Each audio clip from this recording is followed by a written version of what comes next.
Hello everyone, it's Dr. Vasquez, your doctor in criminal justice, bringing you another video on criminal justice topics. In this video, we will be going over the tragic incident involving Mia Marcano, 19-year-old, who was killed in her own apartment. Stay tuned for what comes next. Thank you.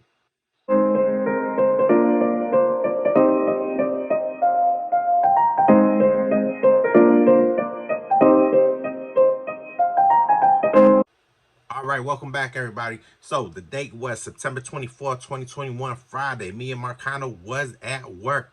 She was getting off work at 5 o'clock.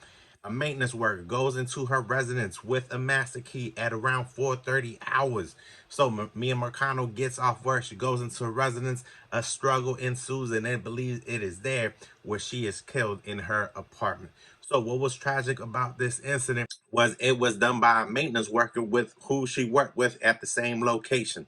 So they knew that this individual was already obsessed about her. He was romanticizing about her. He was just basically crazy about this woman, right? And she had already told him, no, I'm not interested. I don't want to have nothing to do with you, and so on. So it just so happens that Friday, September 24th, 2021, she was supposed to fly home. She missed the flight, was not picking up phone calls, text messages, anything like that. So what does the family do? They sound the alarm. Mother calls the sheriff's office, says, hey, something is wrong here. My baby didn't come home. They end up driving up there to Orlando, Florida the next morning. That morning, they were already there in full effect, sounding an alarm, calling authorities, going through the house and seeing that there was a struggle, there was foul play, there was things out of the ordinary that did not make sense. So about a week later, October 2nd, her remains were found. It was basically skeleton. Her bones were found, her hands were tied, her legs were tied, and it is believed that this individual, Armando Caballero,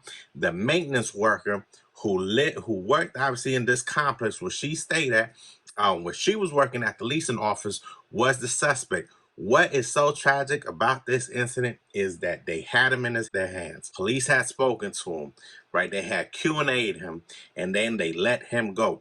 Then we go to Monday, September 27th, and this individual ends up committing suicide. And he was the primary suspect. This is tragic. By all means.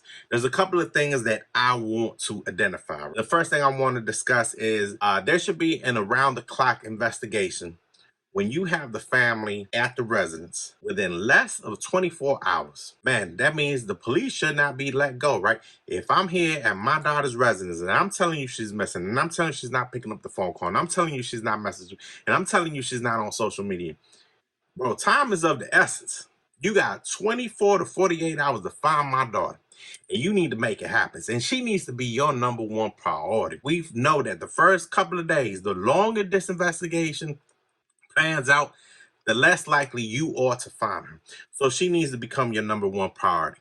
All right, the second thing, why did it take so long to determine this maintenance worker was your primary suspect? I'm not too informed with the regulations, policy, procedures on maintenance workers, but I'm pretty sure they shouldn't be signing out master keys. They shouldn't be having access to any type of keys or any type of entry mechanism without approval. So where were the checks and balances? Where was that line of supervision that held this individual accountable? And why is so much leeway given to these maintenance workers where they could create something, they could falsify something, they can make a false claim, and they could just gain entry to anybody's apartment complex? That makes no sense to me. Please let me know what you think in the comments below. My last question for you is, who do we hold accountable?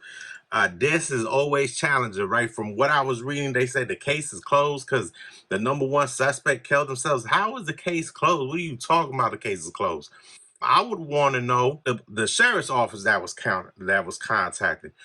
How is it I call you to tell you my daughter's missing? I get to the apartment complex before you get there, or you get there and you still haven't identified a suspect? That'd be number one.